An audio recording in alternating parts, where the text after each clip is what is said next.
Thank you for tuning in. I am Coach Sherry, and this video is going to be part 1 of 2 or 3 of my moments at the World Trade Center site, Ground Zero.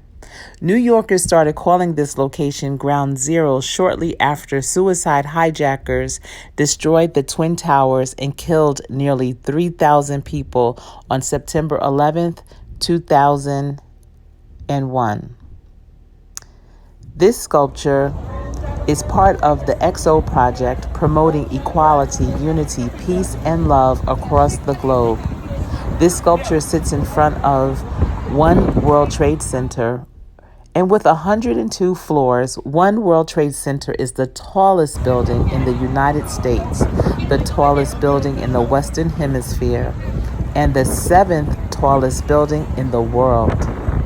This building was built in remembrance of the victims of the terrorist attack on 9/11 and is a constant reminder of the lives that were lost and hope for the future. Over 10,000 people work at World Trade Center 1 today.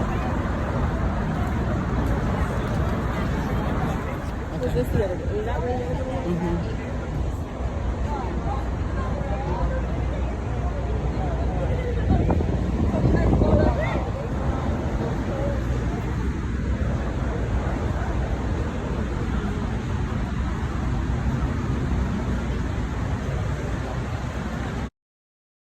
This is the Oculus, a glass, steel, and steel structure which is now a transportation hub at the site of the 9/11 attacks on the World Trade Center. The Oculus represents the city's rebirth after the tragic attacks. It is intended to resemble a bird flying from the hands of a child to bring a sense of hope to a site of tragedy. The Oculus hosts trains leading to New Jersey and across New York City. The station serves the PATH train and makes direct connection to over 12 other subway lines. The train station reopened to the public in 2016. The Oculus serves over 1 million people every week, and they include commuters, shoppers, and visitors. They have weekly programs from farmers markets and art exhibits to musical performances and retail events. Check out the Oculus next time you're in New York City.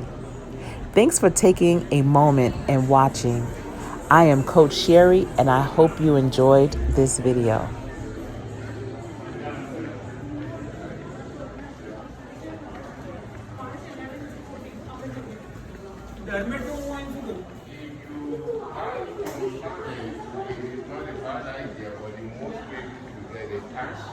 And you're still coming down here to line up to get a real ticket. Why don't you just